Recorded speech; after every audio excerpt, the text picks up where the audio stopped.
So my dear students, हमने जो है अभी तक फर्स्ट लॉ ऑफ थर्मोडायनेमिक्स को देखा।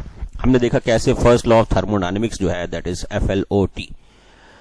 FLOT कैसे इंटरनल एनर्जी यानी डेल्टा U, हीट चेंज यानी डेल्टा Q और वर्क को कोरिलेट करता है। तो ये हमारा फर्स्ट लॉ ऑफ थर्मोडायनेमिक्स है। अब इसके अंदर जो मेन है वो दो चीजें हैं, एक तो इंटरनल एनर्जी है, इंटरनल एनर्जी, और दूसरा है वर्क। एक इंटरनल एनर्जी है और दूसरा है वर्क। तो मेनली पहले जो है हम वर्क को देख लेते हैं, कैसे हम वर्क को डिफरेंट प्रोसेस में कैलकुलेट करते हैं और वर्क जो है कब होता है कब नहीं होता है। तो एक चीज आप ध्यान रखें, जब भी फ्री एक्सपेंशन होगा तो वर्क डन 0 हो जाएगा, तो ये ध्यान रखें। सो वर्क, तो आप पहले हम पढ़ लेते हैं work under different conditions, work under different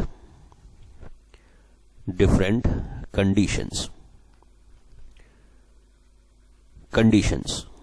तो पहला है free expansion. First is free expansion, very important. Free expansion कई बार पूछा हुआ है। फ्री एक्सपेंशन के अंदर क्या है, व्हेन एक्सटर्नल प्रेशर इज 0। तो फ्री एक्सपेंशन में हम एक्सटर्नल प्रेशर जो है वो 0 मानते हैं, P external is equals to 0। तो अगर एक्सटर्नली प्रेशर 0 है तो गैस किसी के अगेंस्ट में काम नहीं कर रही है, क्योंकि हम जो है किसी की अगेंस्ट में काम करते हैं। आपको पता होगा Newton's law, to every action there is equal and opposite action. दीवार को आप जब तक ही मतलब प्रेस कर सकते हैं जब दीवार जो है आपके अपोजिट फोर्स लगाए। अगर अपोजिट फोर्स ही नहीं है तो दीवार का कोई मतलब ही नहीं है, दीवार आपके लिए एक पेपर के जैसा है। ऐसे ही यहां पर भी है, अगर प्रेशर एक्सटर्नल 0 है, अगर एक्सटर्नल प्रेशर 0 है तो गैस जो है वो किसी अपोजिंग फोर्स के अगेंस्ट में काम नहीं कर रहा है। तो गैस का इंटरनल प्रेशर अगर कुछ है, सपोज करिए x है, और अपोजिंग फोर्स जो है वो 0 है, तो गैस कितना भी एक्सपेंड करे वो काम नहीं करेगा, क्योंकि अपोजिंग फोर्स ही 0 हो गया। किसी के अपोजिट में होता है काम, किसी अपोजिंग फोर्स के अगेंस्ट में काम होता है। तो अगर अपोजिंग फोर्स 0 है, P एक्सटर्नल 0 है, तो मतलब ये है कि अपोजिंग फोर्स 0 हो जाएगा।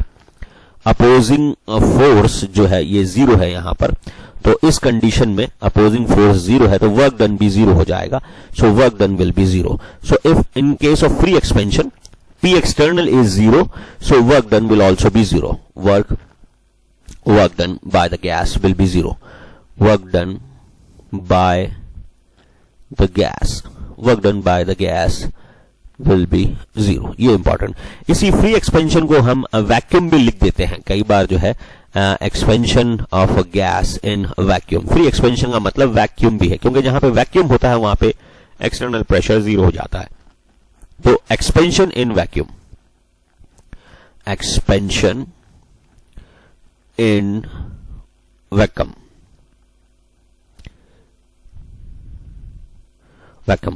ये भी जो है इसके अंदर भी जो है P एक्सटर्नल 0 होगा। P एक्सटर्नल 0 होगा तो work done by the gas 0 होगा। ये बहुत इंपॉर्टेंट चीज है। Work done by the gas will be 0, ये भी इंपॉर्टेंट पॉइंट है। इसी चीज को लिख देते हैं इवैक्यूएटेड चैम्बर। वैक्यूम को हम लिख सकते हैं इवैक्यूएटेड चैम्बर। सो वैक्यूम जब होता है उसको हम लिख देते हैं इवैक्यूएटेड चैम्बर। तो इसी चीज को हम लिख देते हैं evacuated chamber.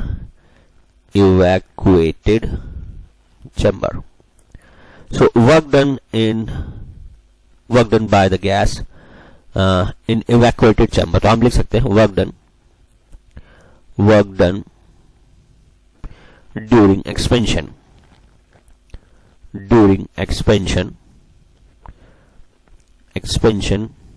of a gas in evacuated chamber will be 0। Chamber will be 0, क्योंकि इवैक्यूएटेड चैम्बर का मतलब ही है कि उसमें अंदर कुछ भी प्रेशर नहीं है। एक्सटर्नल इसके अंदर प्रेशर 0 होगा, यानी इवैक्यूएटेड मतलब वहां पे कोई भी गैस नहीं है, कुछ भी नहीं है, तो वैक्यूम होगा उसके अंदर। तो ये तीन जो कंडीशन है 1 2 3, हालांकि ये तीनों एक ही हैं, लेकिन आपको 3 डिफरेंट वर्ड्स आपको क्वेश्चन में मिल जाएगा। कई बार क्वेश्चन आता है कि फ्री एक्सपेंशन में वर्क डन कितना होता है, कई बार क्वेश्चन आता है कि वैक्यूम में कोई गैस एक्सपेंड हो रही है तो वर्क डन कितना आता है, कई बार पूछता है कि इवैक्यूएटेड चैम्बर में कोई गैस एक्सपेंड हो रही है तो वर्क डन क्या होगा। तो इन सारी कंडीशन में हमारा जो वर्क डन जो होगा 0 होगा, और हमारा जो फर्स्ट लॉ ऑफ थर्मोडायनेमिक्स है यानी फ्लट, ये चेंज हो जाएगा इसके अंदर। फ्लट विल बी डेल्टा यू, हमें पता है delta U is equals to delta Q plus W. और अगर कभी वर्क डन 0 हुआ, अगर कभी वर्क डन जो है वो 0 होगा, तो हमारा ये वर्क डन अगर 0 होगा तो delta U is equals to delta Q ही होगा। मतलब internal energy change will be total equal to heat energy change, ये हो जाएगा हमारा। तो ये हमारा वर्क डन अगर कभी 0 होगा, तो ये जो है हमारा इंटरनल एनर्जी चेंज, ये हमारा टोटल हीट चेंज के अंदर चला जाएगा। नाउ करते हैं इस इक्वेशन को। तो हमने देख लिया ये इक्वेशन आई कैसे, पहले मैंने वो बता दिया आपको। अब इसको फिर सॉल्व कर लेते हैं। W is equals to minus NRT ln यानी natural logarithm V2 by V1, और नेचुरल लॉगरिथम को हम बेस 10 में कन्वर्ट करते हैं तो 2.303 से मल्टीप्लाई कर देते हैं। तो हम इसको 2.303 से मल्टीप्लाई कर देंगे तो minus 2.303 NRT log base 10 V2 by V1। और आपको पता है प्रेशर इनवर्सली प्रोपोर्शनल होता है टेम्परेचर के, तो मैं इसको प्रेशर की टर्म में भी लिख सकता हूं। जैसे मैं इसको प्रेशर की टर्म में कैसे लिख सकता हूं, तो मुझे पता है P is inversely proportional to V। तो अगर ये इनिशियल है तो ये फाइनल होगा, और अगर ये फाइनल है तो ये इनिशियल होगा, क्योंकि ये इनवर्स होता है। जहां पे अगर P इनिशियल की बात करें तो वो P फाइनल बन जाएगा। तो मैं इसके अंदर ये बात करते हैं W is equals to minus 2.303 NRT log base 10 P1 by P2, क्योंकि ये इनवर्स होते हैं, प्रेशर और वॉल्यूम एक दूसरे के इनवर्स होते हैं। तो मैं ये देख सकता हूं अगर V2 ऊपर है तो यहां पे P1 ऊपर आएगा, क्योंकि इनवर्स होते हैं प्रेशर और वॉल्यूम। और अगर ये V1 नीचे है तो नीचे P2 आएगा। तो दोनों फॉर्मूले जो हैं वो वैलिड हैं। अगर आपको प्रेशर की टर्म में निकालना है तो प्रेशर की टर्म में निकाल सकते हैं, और वॉल्यूम की टर्म में निकालना है तो वॉल्यूम की टर्म में निकालते हैं। अब ये जो फॉर्मूला है ये क्योंकि बहुत स्लो प्रोसेस के लिए करा है, तो मैं इसमें लिख दूंगा work done in reversible process, क्योंकि रिवर्सिबल प्रोसेस ही बहुत स्लो प्रोसेस होते हैं। तो दोनों फॉर्मूले जो हैं ये work done in isothermal reversible process, in isothermal reversible process,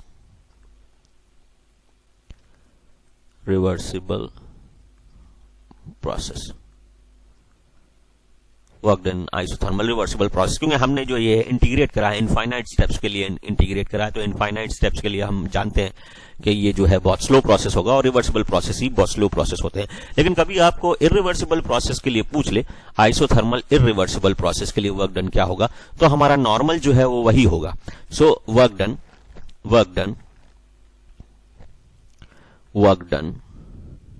in isothermal irreversible process, isothermal irreversible process. तो फिर हमारा वो P del V के बराबर ही होगा, क्योंकि वो बहुत फास्ट प्रोसेस होता है, तो उसमें हम इंटीग्रेट नहीं करेंगे, डायरेक्टली ही निकाल देंगे। तो ये हमारा हो जाएगा W is equals to minus P external delta V, वो हमारा वही P del V ही है। ये है हमारा इरिवर्सिबल प्रोसेस के लिए, वो हमारा रिवर्सिबल प्रोसेस के लिए। तो ये हमने आइसोथर्मल के लिए देखा। आइसोथर्मल में आपको एक कंडीशन ध्यान रखनी है, आइसोथर्मल में temperature change. So for isothermal process, वापस देख लीजिए, for isothermal process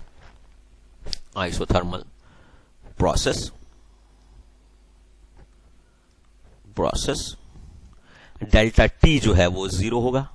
delta T अगर 0 है तो डेल्टा U 0 हो जाएगा। हमारा फर्स्ट लॉ हमारा हो जाएगा delta Q is equals to minus W, ये हमारा फर्स्ट लॉ है। आइसोथर्मल के लिए, और आइसोथर्मल के लिए वर्क डन जो है, वर्क डन दो में हम डिवाइड करेंगे, रिवर्सिबल और रिवर्सिबल के लिए वर्क डन ये दो के अंदर हम डिवाइड कर रहे हैं, रिवर्सिबल और इरिवर्सिबल के लिए। तो पहले देख लेते हैं रिवर्सिबल के लिए work done, reversible isothermal process के लिए वर्क डन रिवर्सिबल, ये हो जाएगा W is equals to minus 2.303 nRT log base 10 V2 by V1, ये हो जाएगा हमारा। और इरिवर्सिबल की बात करें तो इरिवर्सिबल बहुत फास्ट प्रोसेस होगा, so work done for irreversible process, irreversible के लिए वर्क डन हमारा हो जाएगा W is equals to minus P external delta V, ये हमारा आइसोथर्मल के लिए था। अब देखते हैं एडियाबैटिक के लिए। एडियाबैटिक के लिए ये इंपॉर्टेंट है, सो अब बढ़ते हैं एडियाबैटिक प्रोसेस के लिए। अब आपको ये पता है कि ये हमारा जो है थर्ड मान लेते हैं adiabatic process, work done under adiabatic condition. So adiabatic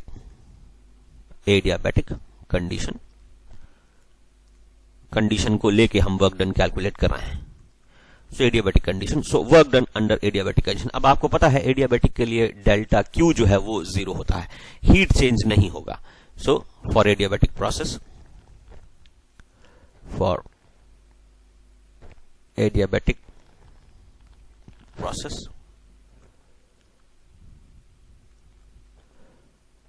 delta Q is equals to 0, तो हमारा फ्लॉट जो है, फर्स्ट लॉ ऑफ थर्मोडायनेमिक्स, ये कन्वर्ट हो जाएगा। जो हमारा फ्लॉट जो कि हमारा चल रहा था delta U is equals to delta Q plus W, ये अब कन्वर्ट हो जाएगा delta U is equals to W। मतलब क्या है? मतलब ये है कि जो गैस जो है वो काम करेगी इंटरनल एनर्जी के बेस पे। मतलब इस केस में सिस्टम का टेम्परेचर बढ़ भी सकता है, क्योंकि इंटरनल एनर्जी चेंज होगा तो सिस्टम का टेम्परेचर भी चेंज होगा, बढ़ भी सकता है। अगर इंटरनल एनर्जी बढ़ रही है तो टेम्परेचर बढ़ जाएगा, इंटरनल एनर्जी कम हो रही है तो टेम्परेचर कम हो जाएगा। तो इसके हमारे दोनों ये minus W is equals to minus delta U, ये भी है हमारा। अब इसके अंदर एक इंपॉर्टेंट चीज आती है, वो आता है एडियाबैटिक इंडेक्स, जिसको हम गामा बोलते हैं। तो एडियाबैटिक और आइसोथर्मल में कंडीशन ये है कि एडियाबैटिक में हीट चेंज 0 होता है, सिस्टम अपनी इंटरनल एनर्जी के बेस पे काम करता है। तो इंटरनल एनर्जी जो है वो बहुत ज्यादा इंपॉर्टेंट रोल प्ले करती है एडियाबैटिक के अंदर, लेकिन आइसोथर्मल के अंदर इंटरनल एनर्जी चेंज जो है वो 0 ही रहता है। तो इंटरनल एनर्जी जो है वो हमारी कई सारे फैक्टर्स पर डिपेंड करती है। इंटरनल एनर्जी जो है वो CP, एक CP होता है, CP का मतलब है heat capacity at constant pressure, या फिर specific heat at constant pressure, specific heat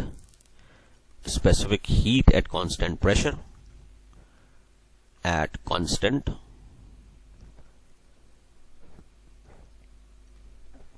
pressure. और एक होता है हमारा CV, specific heat at constant volume, specific heat at constant volume. तो हमारे एडियाबैटिक के अंदर ये दो चीजें ज्यादा इंपॉर्टेंट हो जाती हैं, क्योंकि एडियाबैटिक में हमारा इंटरनल एनर्जी का ज्यादा बड़ा रोल है। आइसोथर्मल में इंटरनल एनर्जी का कोई रोल ही नहीं है, क्योंकि आइसोथर्मल इंटरनल एनर्जी डिपेंड ही नहीं करती है, क्योंकि आइसोथर्मल के अंदर इंटरनल एनर्जी 0 ही रहती है, वो वेरी ही नहीं करती है, लेकिन यहाँ पे वो वेरी करती है। अब इंटरनल एनर्जी डिपेंड करती है नेचर ऑफ गैस पे, यह मैं बता चुका हूं, क्योंकि इंटरनल एनर्जी डिपेंड करती है डिग्री ऑफ फ्रीडम पे, वो उसको हम बाद में पढ़ेंगे। लेकिन अभी जो है मैं आपको ये दिखाना चाह रहा हूं कि यहाँ पर एडियाबैटिक इंडेक्स क्या होता है। एडियाबैटिक इंडेक्स, इसको गामा बोलते हैं, इसको हम पॉइसन्स रेशियो भी बोलते हैं, पॉइसन्स रेशियो या एडियाबैटिक कंप्रेसिबिलिटी रेशियो भी बोलते हैं। एडियाबैटिक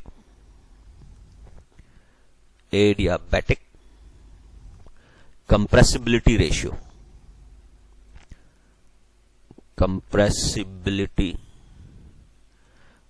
भी इसको बोलते हैं, दैट इज गामा।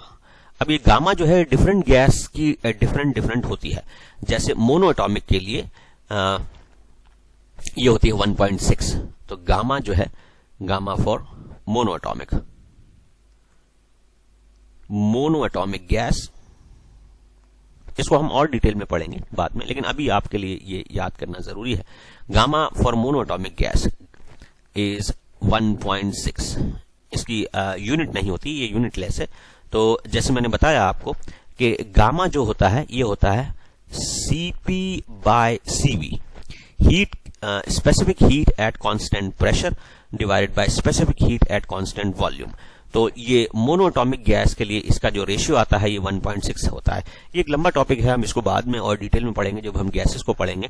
तो लेकिन अभी के लिए आप ये याद कर लीजिए, गामा जो है वो डायएटॉमिक के लिए रहता है।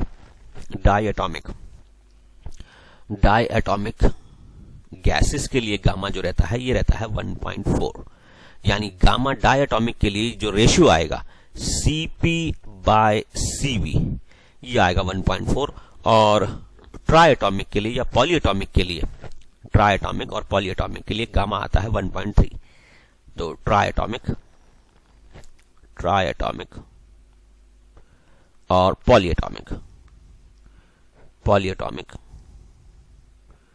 पॉलीएटॉमिक के लिए ये गामा आता है 1.3। ये इंपॉर्टेंट है गामा जो है। थोड़ा सा इंट्रोडक्शन मैं आपको गामा के बारे में दे देता हूं यहां पर। ये जो है गामा ये डिसाइड करता है कि गैस कितनी ज्यादा कंप्रेसिबल है कि नहीं है।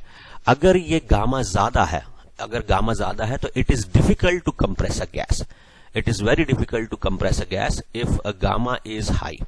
सो गामा डिसाइड्स, तो हम लिख सकते हैं gamma decides the compressibility of a gas. अगर गामा कम है तो गैस ज्यादा कंप्रेसिबल है, और गामा ज्यादा है तो गैस कम कंप्रेसिबल है। सो वैल्यू ऑफ गामा मैं यहां पे लिख देता हूं, वैल्यू ऑफ गामा मतलब एडियाबैटिक इंडेक्स डिसाइड्स अबाउट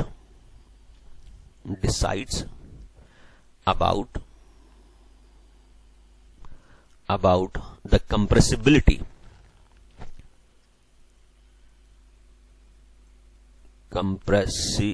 नीचे लिखना पड़ेगा, पूरा नहीं आएगा।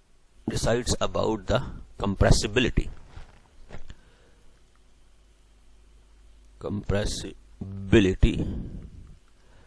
Of a gas.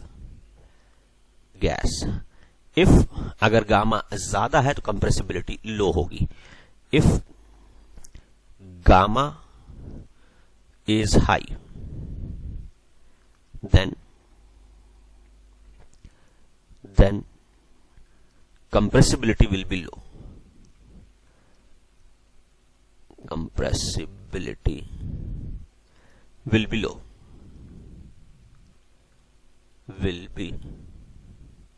low. ये होगा। और अगर गामा कम है तो कंप्रेसिबिलिटी हाई होगी। एंड इफ, दूसरे कलर से लिख लेते हैं, and if gamma is low, then compressibility will be high.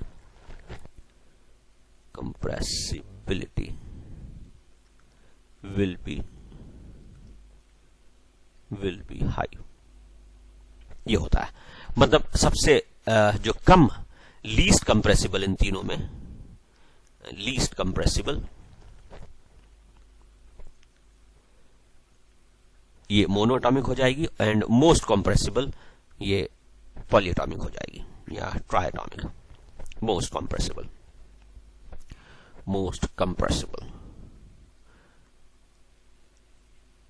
तो ये जो Cp/Cv का रेशियो है ये आपको कंप्रेसिबिलिटी के बारे में बताता है, इसलिए इसको कंप्रेसिबिलिटी, एडियाबैटिक कंप्रेसिबिलिटी रेशियो भी बोलते हैं, क्योंकि एडियाबैटिक के अंदर ही ये प्रोसेस जो है इंपॉर्टेंट है, क्योंकि एडियाबैटिक के अंदर इंटरनल एनर्जी चेंज जीरो नहीं होता है।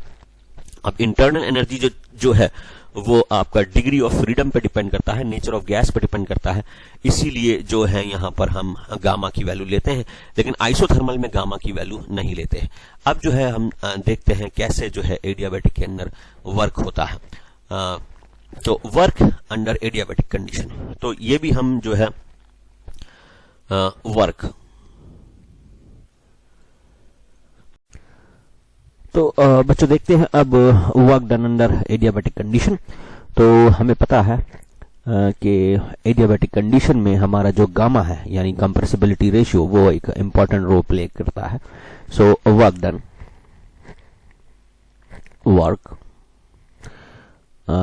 Done under adiabatic condition, adiabatic conditions.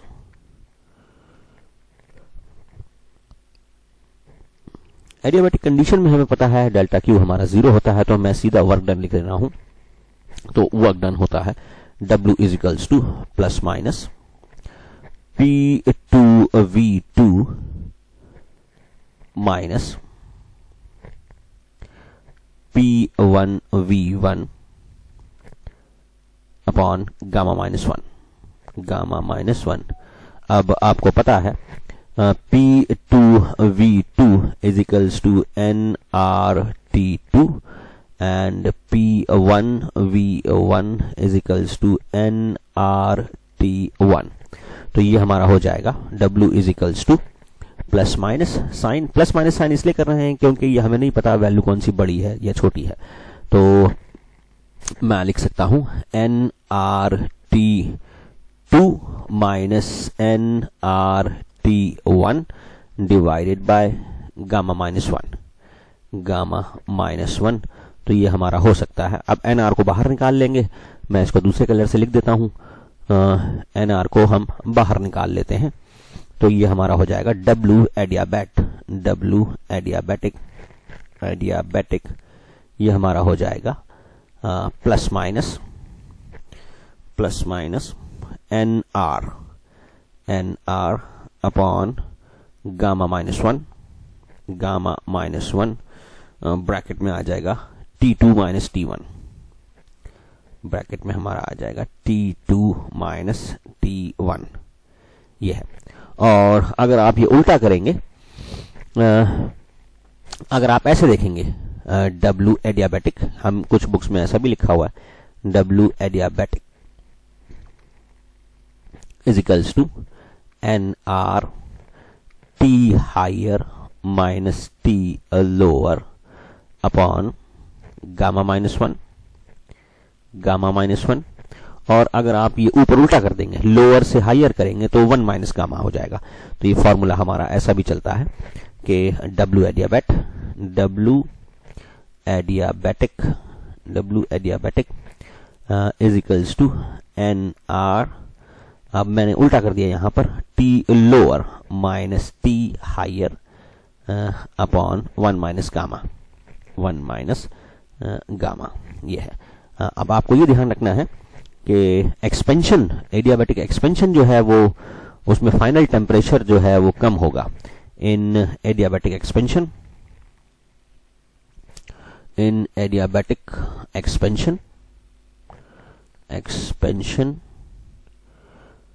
Final temperature यानी T2 will be less than T1 and in adiabatic compression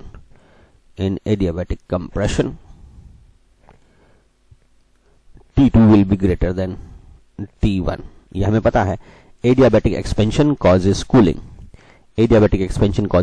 while adiabatic compression causes heating। ये आप ध्यान रखना, इंपॉर्टेंट है ये।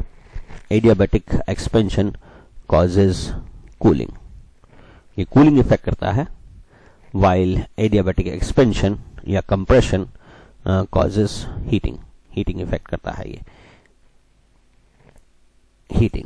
तो this is the basic feature about the adiabatic. So adiabatic के अंदर ये हमारा वर्क जो है इस फॉर्मूले से निकलेगा।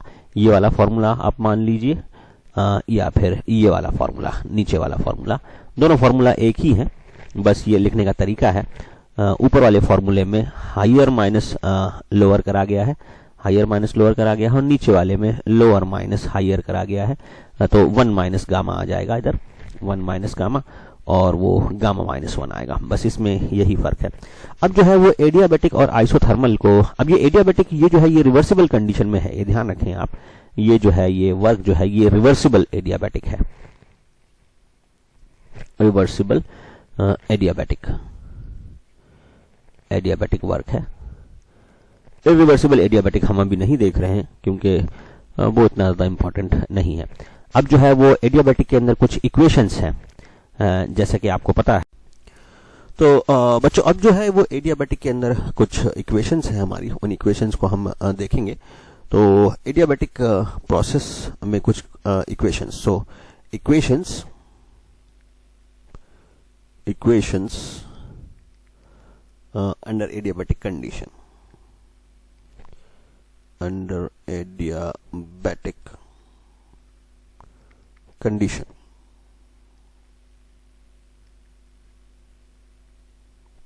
conditions। तो पहला देखते हैं adiabatic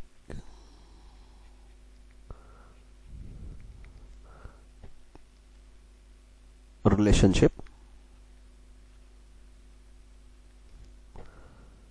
between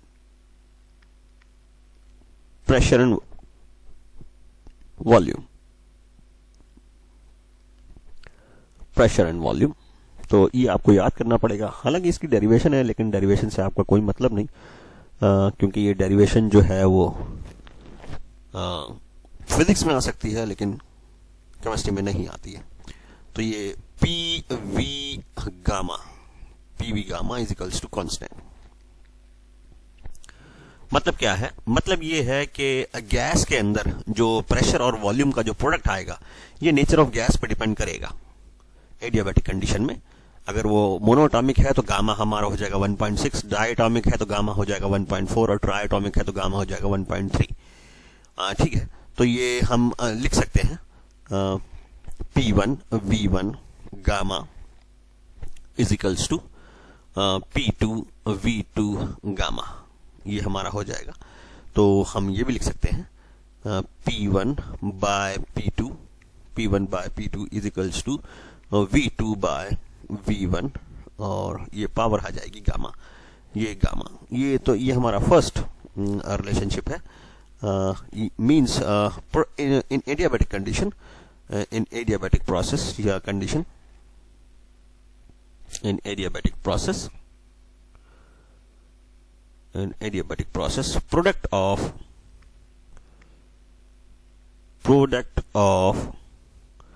pressure and volume depends on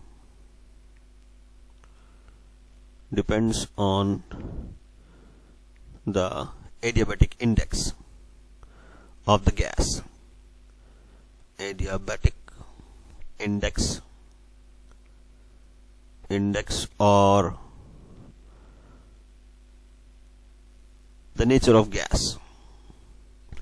the nature of gas, because adiabatic index depends upon the nature of gas. Now we'll see the relationship between P and T. The relationship between P and T. So now we'll see the relationship between P and T. तो देखते हैं relationship between P and T.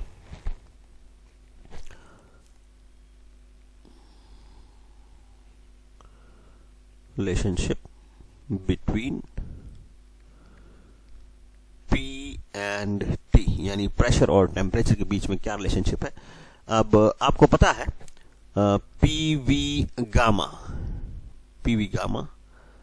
is equals to constant for adiabatic condition, and PV is equals to nRT, और आपको पता है PV is equals to nRT, or we can say that V is equals to RT by P। ये हमारा हो गया। अब जो V की जो वैल्यू है ये हम रख देंगे वहां पर, कहां पर, ये हम V की वैल्यू रख देंगे इस V के अंदर। तो हमारा हो जाएगा P R T by P, और ये हो जाएगा gamma is equals to constant,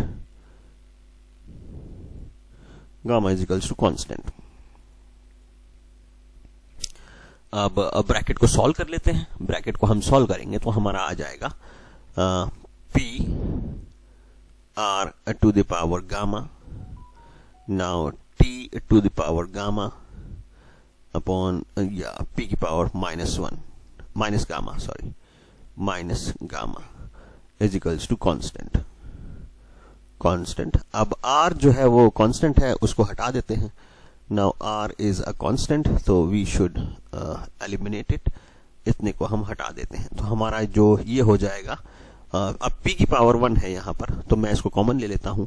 यह आ जाएगा t gamma p 1 minus gamma. यह आ गया हमारा t gamma p 1 minus gamma is equals to constant. ये हमारा कांस्टेंट आ गया, कांस्टेंट। या फिर आप इसको ऐसे भी लिख सकते हैं कि t1 p1 और या फिर p1 1 minus gamma into t1 gamma is equals to p2 1 minus gamma into t2 gamma. अब इसको सॉल्व अगर हम करें तो हम इसको सॉल्व कर सकते हैं ऐसे, p1 बाय p2, यह आ जाएगा 1 minus gamma is equals to t2 by t1, यह आ जाएगा गामा। तो ये हमारा रिलेशनशिप है between p and t, important. अब जो है वो रिलेशनशिप देखेंगे v एंड t के बीच में, v एंड t के बीच में। अब आपको पता है, अगेन हम उसी जो हमारा मेन इक्वेशन है उसी को बार बार मॉडिफाई करेंगे। pv गामा जो है वो सबसे सिंपल बैठता है, हमें पता है। Now relationship between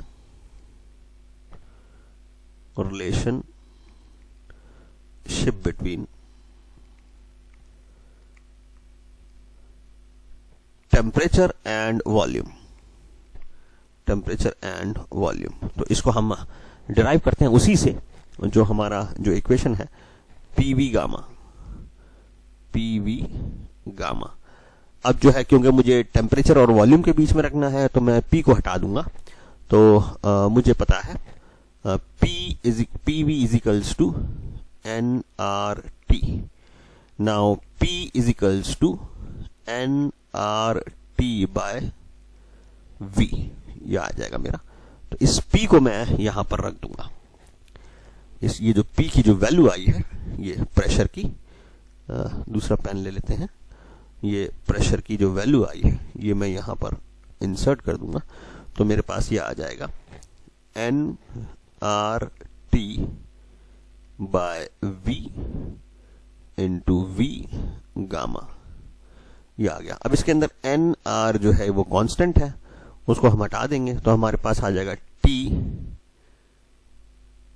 v gamma, और नीचे v है तो -1 आ जाएगा, -1, क्योंकि यहां पर पावर 1 है, ये ऊपर जाएगा तो -1 आ जाएगा, इज इक्वल्स टू कांस्टेंट। ये आ गया हमारा। तो ये हमारा 3 इक्वेशन है। तो मैं इसमें लिख सकता हूं इसको ऐसे भी कि t1 v1 gamma -1 is equals to t2 v2 gamma -1, और हम लिख सकते हैं t1 बाय t2 is equals to v2 by v1 gamma -1, ये हमारा है। एक बार वापस से देख लीजिए, तीनों इक्वेशन इंपॉर्टेंट है, तीनों इक्वेशन जो है वो इंपॉर्टेंट है। मैं आपको वापस से बता देता हूं। फॉर एडियाबैटिक प्रोसेस,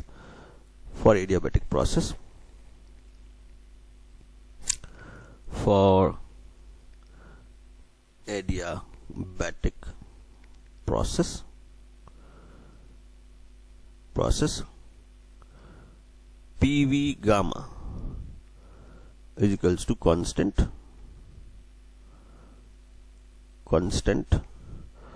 और TV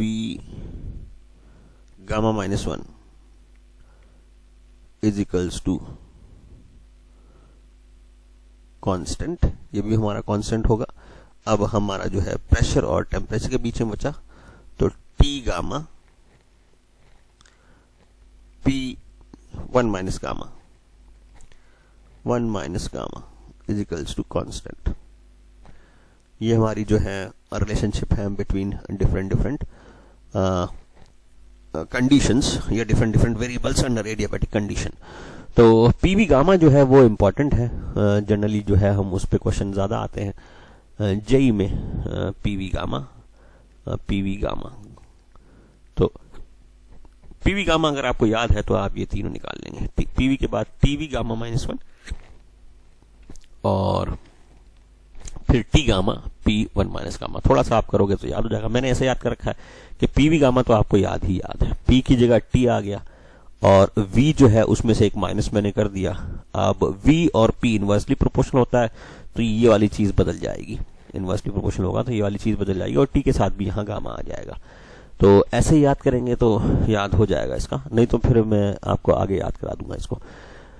ये हमारा हो गया एडियाबैटिक कंडीशंस के लिए। एडियाबैटिक कंडीशंस के लिए हमने वर्क देखा, एडियाबैटिक कंडीशंस के लिए डिफरेंट कंडीशंस देखी और एडियाबैटिक के अंदर डिफरेंट वेरिएबल्स में हमने देखा। अब हम देखते हैं work under isochoric process. Now, isochoric process. Now, work under isochoric process. Work under isochoric. Work under isochoric process. तो आइसोकोरिक में जो है वो हमारा डेल्टा V जो है वो 0 होगा, यानी कि गैस की जो वॉल्यूम है उस पर कोई फर्क नहीं पड़ेगा। गैस का पिस्टन ना ऊपर जाएगा और ना ही ये नीचे आएगा। तो volume change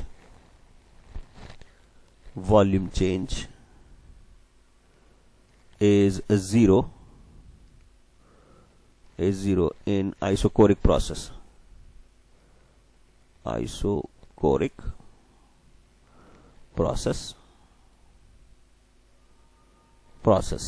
so volume change जो है वो 0 है आइसोकोरिक प्रोसेस में, hence work done will be 0। Hence P del V का जो प्रोडक्ट आएगा, पी एक्सटर्नल डेल वी, ये भी 0 आएगा। This will also be 0। So work under isochoric process will be 0। Process is equals to 0। Important. तो isochoric process में कोई work done नहीं होगा। नाउ आइसोबेरिक प्रोसेस, आइसोबेरिक में हमारा प्रेशर जो है वो प्रेशर चेंज 0 होता है, वो भी गैस का जो प्रेशर है, लेकिन वर्क के अंदर हम एक्सटर्नल प्रेशर लेते हैं। So now last work under isobaric process, work under isobaric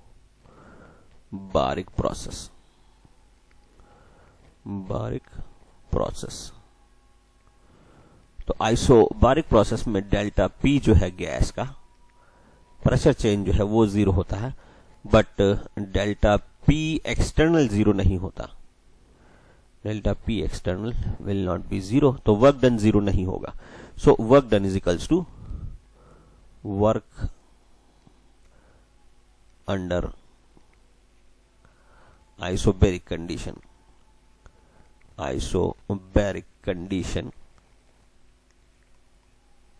condition will be equal to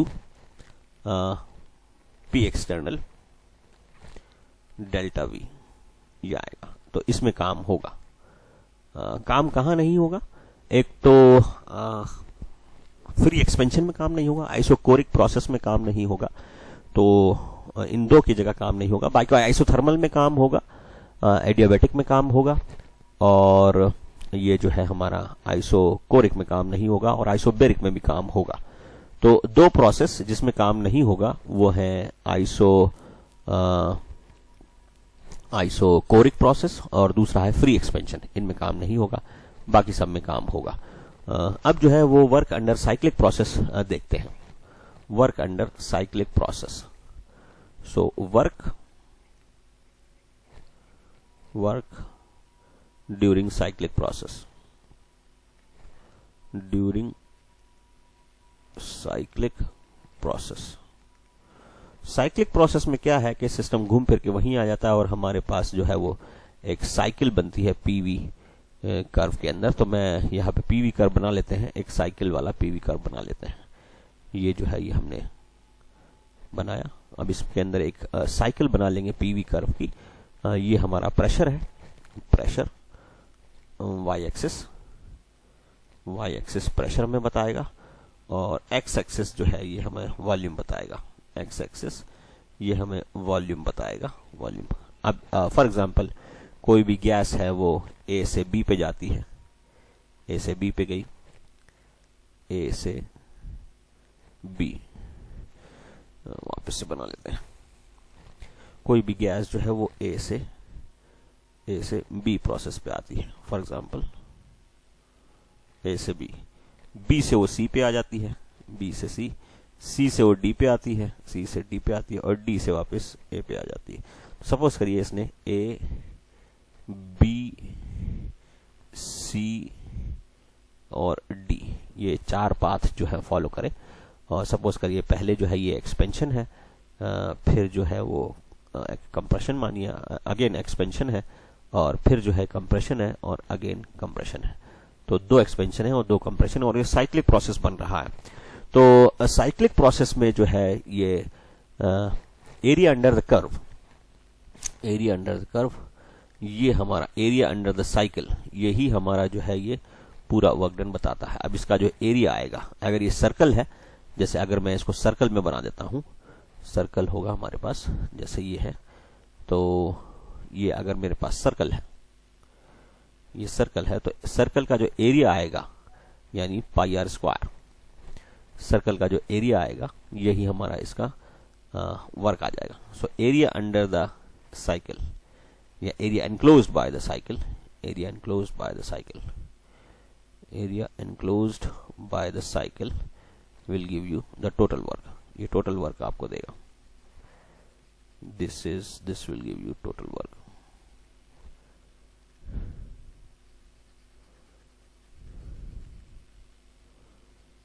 ये हमें टोटल वर्क निकाल के दे देगा। इसके अंदर का जो एरिया है, सिर्फ अंदर का एरिया, बाहर का नहीं। तो अंदर का एरिया मैं कर सकता हूं पाई आर स्क्वायर। कैसे होगा ये देखिए, तो अंदर का एरिया क्या हो जाएगा, ये इसका डायमीटर है, ये यहाँ पे डायमीटर है, तो जो भी डायमीटर है इसका उसका मादा कर देंगे, ये हमारा एरिया आ जाएगा पाई आर स्क्वायर। तो पाई आर स्क्वायर की जो भी वैल्यू आएगी वो वर्क डन आ जाएगा, इजिकल्स टू वर्क। अगर ये इसी के अंदर हमारा जैसे हमारा कोई ट्राइंगल होता, जैसे इसके अंदर, अब आप ये ध्यान रखिए कि अगर ये क्लॉकवाइज है, अगर साइकिल क्लॉकवाइज है तो वर्क जो आएगा पॉजिटिव आएगा। अगर साइकिल जो है क्लॉकवाइज है तो वर्क पॉजिटिव आएगा। So if cycle direction is clockwise, जैसे यहां पर मैं ले रहा हूं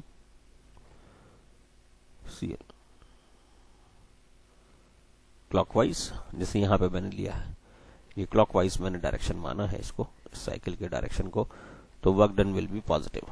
वर्क डन जो है ये पॉजिटिव आएगा। सो work done will B positive.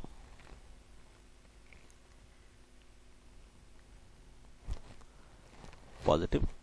लेकिन इफ ये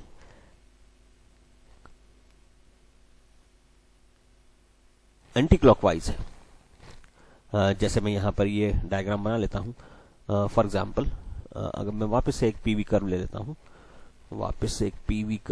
हूं, और साइक्लिक प्रोसेस फॉलो करता हूं, तो ये मैंने वापस से एक पीवी कर्व लिया है, ये पीवी कर्व वापस से ले लिया और एक साइक्लिक प्रोसेस को फॉलो करते हैं। जैसे मैं इसके अंदर कोई ट्राइंगल बना देता हूं, ट्राइंगल, ऐसे ये जो है ट्राइंगल बना दिया है। ट्राइंगल के अंदर जो है ये हमारा साइकिल है, मतलब साइकिल जो है ये हमारा ट्राइंगल बना रहा है, प्रेशर और ये वॉल्यूम। सपोज करिए कोई जो सिस्टम है वो ए से, ये हमारा सिस्टम है ए, ये ए से बी पे गया, ये भी हमारी क्लॉकवाइज साइकिल है, ए से बी पे गया और बी से फिर सी पे आ गया, बी से फिर सी पे आ गया और सी से वापस ए पे आ गया। तो क्लॉकवाइज साइकिल है। अब इसके अंदर का जो एरिया है वो हमें वर्क डन देगा। इसके अंदर का जो एरिया है, इसके अंदर का एरिया आपको पता है हाफ बेस इंटू हाइट होता है, हाफ बेस इंटू हाइट। तो इसके अंदर का एरिया हमें हाफ बेस इंटू हाइट। चलिए और इसको थोड़ा सा डिफाइन कर लेते हैं कि यहां पर जो है ये प्रेशर जो है ये 3 atm है, 3 atm, और यहां पर जो प्रेशर जो है ये 1 atm है, 1 atm, और यहां पर वॉल्यूम जो है ये 1 लीटर है और यहां पर वॉल्यूम जो है ये 5 लीटर है, 5 लीटर। तो आपको पता है बेस कितना हो गया, तो बेस हो गया हमारा 4। So base is equals to 4 litres, 4 litres, and height हमारी हो जाएगी ये जो हाइट है ये 1 से 3 यानी 2 atm। Height is equals to 2 atm। तो वर्क जो हो जाएगा हमारा, वर्क हो जाएगा half base into height, half base into height, ये हो जाएगा हाफ बेस कितना है 4 लीटर और हाइट कितनी है 2 atm। तो ये हमारा 4 लीटर atm आ जाएगा, 4 लीटर atm, ये हमारा वर्क आ जाएगा। अब 1 लीटर atm 101.325 जूल होता है। ये आप देख लेना, कन्वर्जन इंपॉर्टेंट है, कन्वर्जन के अंदर होता है 1 litre atm, 1 litre atm is equals to 101.325 joule, ये होता है। तो क्योंकि ये 4 है तो ये हो जाएगा, so 4 litre atm, 4 litre atm is equals to 101.325 into 4 is equals to approximately 20 का 0 4 504, ये आ जाएगा 405.400 जूल्स।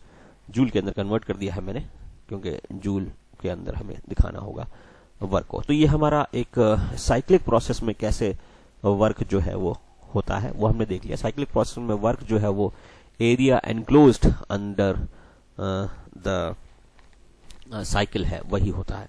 अब अगर ये साइकिल रेक्टेंगल है तो रेक्टेंगल का हम फॉर्मूला लगा देंगे, अगर ये साइकिल स्क्वायर है तो हम स्क्वायर का फॉर्मूला लगा देंगे। तो देखते हैं, जैसे रेक्टेंगल अगर ये साइकिल होता है, अगर ये साइकिल रेक्टेंगल होता है जैसे ये है, ये कोई हमारा पीवी कर्व है, पीवी कर्व, तो ये प्रेशर, ये हमारा पीवी कर्व यानी कि ये प्रेशर और ये वॉल्यूम, और ये जो है हमारा इन्होंने दिया हुआ है। कोई भी जो हमारा साइक्लिक प्रोसेस है वो ऐसे चलता है।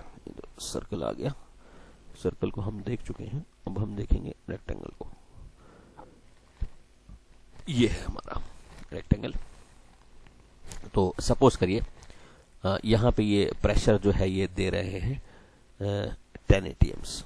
सपोज करिए प्रेशर यहाँ पे इन्होंने दिया 10 atms, 10 atms, और यहाँ पर जो प्रेशर दिया है ये सपोज करिए 4 atms, 4 atm। यहाँ पर जो वॉल्यूम है ये 2 लीटर्स, 2 लीटर, और यहाँ पर जो वॉल्यूम है ये 6 लीटर, 6 लीटर। तो आपको वेरिएबल दे दी गए हैं तो आप जो है निकाल लेंगे। इस पॉइंट से लेके और इस पॉइंट तक ये आपका डिस्टेंस आ जाएगा 4 लीटर्स, और इस पॉइंट से लेके ये थोड़ा सा ब्लैक ले लेते हैं, ये इस पॉइंट से लेके और इस पॉइंट तक ये आ जाएगा आपका 6 atm, 6 atm। तो इसका पूरे का एरिया जो है ये आ जाएगा, इस पूरे कर्व का जो एरिया, ये एरिया अंडर द लूप, ये आ जाएगा हमारा एरिया अंडर द लूप आ जाएगा 6 ATM into 4 litre is equals to 24 litre ATM, और ये जूल के अंदर आ जाएगा, जूल के अंदर 24 इंटू 101.325। तो इसको कैलकुलेट करें, अभी कैलकुलेट कर लेते हैं इसको। तो ये आ जाएगा हमारा 101.325 इंटू 24, ये आ जाएगा 2431.8।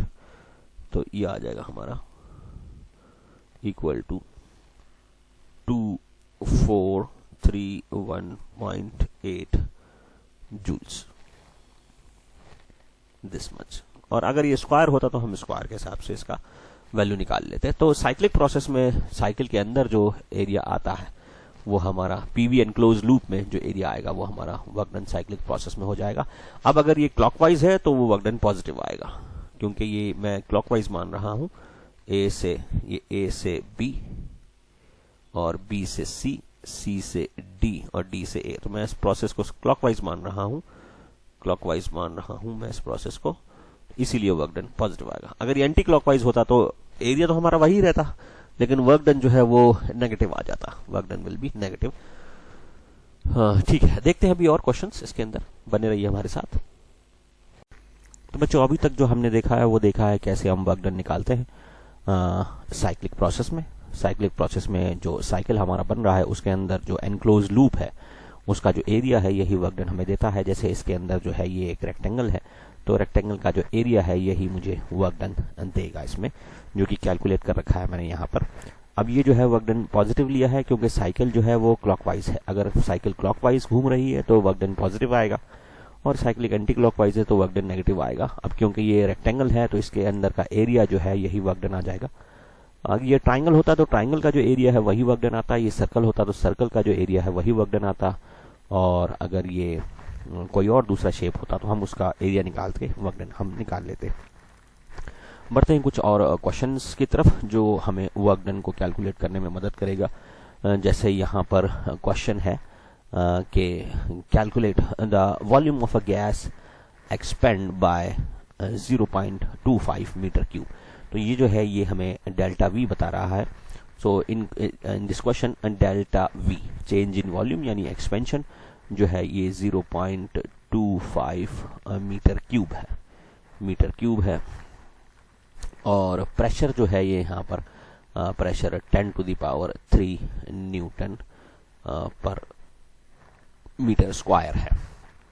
अब वर्क डन हमें पता है, वर्क डन होता है P डेल्टा V, तो मैं सिर्फ वैल्यू रख दूंगा। अब प्रेशर की जो वैल्यू है ये हमारी हो जाएगी 10⁻³ न्यूटन पर मीटर स्क्वायर, और डेल्टा V जो है इसकी वैल्यू हो जाएगी 0.25 मीटर क्यूब। तो जब हम इसको रखेंगे तो यह आ जाएगा हमारा 10⁻³ into 0.25 Newton metre.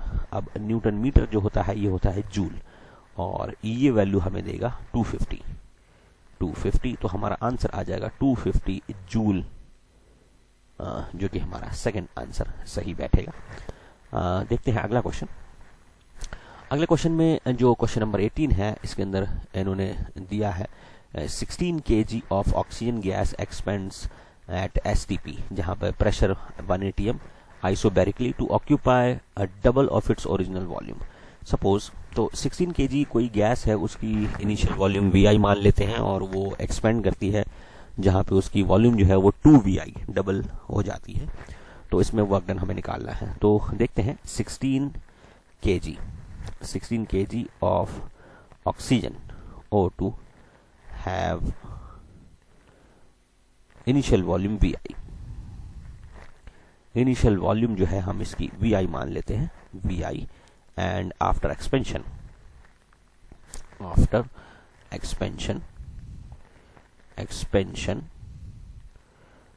Final volume, suppose final volume is equal to 2VI। So change in volume is change in volume is equals to V final minus V initial is equals to 2VI minus VI is equals to VI हो जाएगा।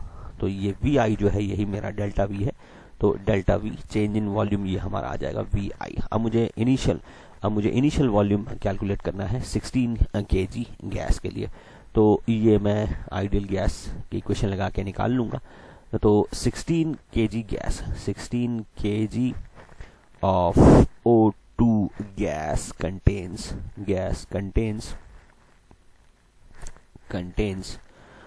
Moles में निकाल रहा हूं, contains 16,000 gram divided by 32 that is equal to 500 moles 500 moles होगा हमारा इसके अंदर। अब मुझे पता है PV is equals to NRT, तो मैं इसको ये भी लिख सकता हूं P delta V is equals to delta NGRT। तो यहां पर हमारा ये जो है ये वर्क डन के बराबर आएगा और P डेल V भी हमारा वर्क डन के बराबर आएगा। तो यहां पर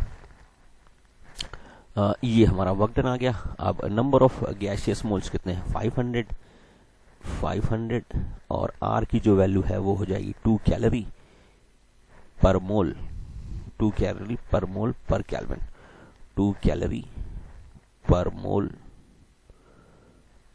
पर केल्विन। और टेम्परेचर जो है ये 273 केल्विन आ जाएगा। अब मैं इनको सॉल्व कर लेता हूं, केल्विन से केल्विन कैंसिल हो जाएगा, मोल से मोल कैंसिल हो जाएंगे, तो मेरा आंसर जो है ये 273,000 कैलोरी यानी कि 273 किलो कैलोरी, ये मेरा आंसर हो जाएगा। देखते हैं ऑप्शन में कौन सा आंसर बैठता है, तो ये 271 किलो कैलोरी के आसपास बैठेगा, ये हमारा फोर्थ आंसर हो जाएगा। Now question number 19, if X mole of ideal gas at 27 degrees Celsius expands isothermally and reversibly from a volume of Y to 10Y, then the work done। अब हमें पता है W रिवर्सिबल आइसोथर्मल इसका formula होता है NRT ln natural logarithm V2 by V1, ये हमारा formula है। अब क्योंकि एक्सपेंशन है तो work is done by the gas, मैं माइनस लगा दूंगा साइन यहां पर, तो ये हमारा हो जाएगा equal to minus x moles है तो x आ जाएगा। R की जो वैल्यू है वो R में ही रखेंगे क्योंकि सभी ऑप्शंस में R ही है, और टेम्परेचर जो है वो 300 केल्विन हो जाएगा, 300 केल्विन।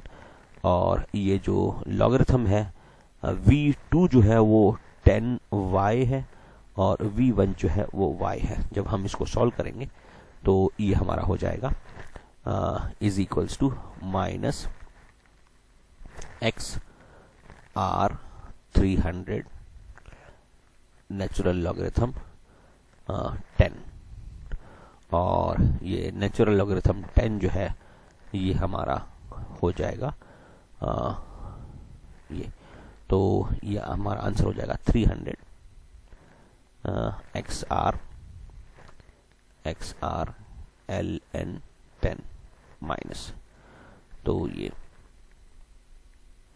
आंसर हो जाएगा हमारा ये और थर्ड माइनस 300 XR ln 10। अब देखते हैं next question, regarding the internal energy of the molecule which of the following statement is correct। internal energy के बारे में हम देख रहे हैं, it is absolute value can be successfully calculated, ये चीज गलत है। एग्जैक्ट वैल्यू हम इंटरनल एनर्जी की नहीं निकाल सकते, हम इंटरनल एनर्जी के अंदर सिर्फ चेंज ही निकाल सकते हैं। We can calculate the delta U but we can not calculate the exact value of U, तो ये नहीं निकाल सकता। Exact it's absolute value can not be determine, ये हमारा सही हो जाएगा। It is the sum of vibrational rotational energies. नहीं, ये वाइब्रेशन, ये सभी एनर्जीज का सम होता है, वाइब्रेशनल रोटेशनल काइनेटिक सभी एनर्जी का सम, सिर्फ दो का ही सम नहीं होता। तो आंसर हो जाएगा हमारा 2। तो बाकी देखते हैं और क्वेश्चन दूसरे लेक्चर में। अभी के लिए इतना ही। Thank you.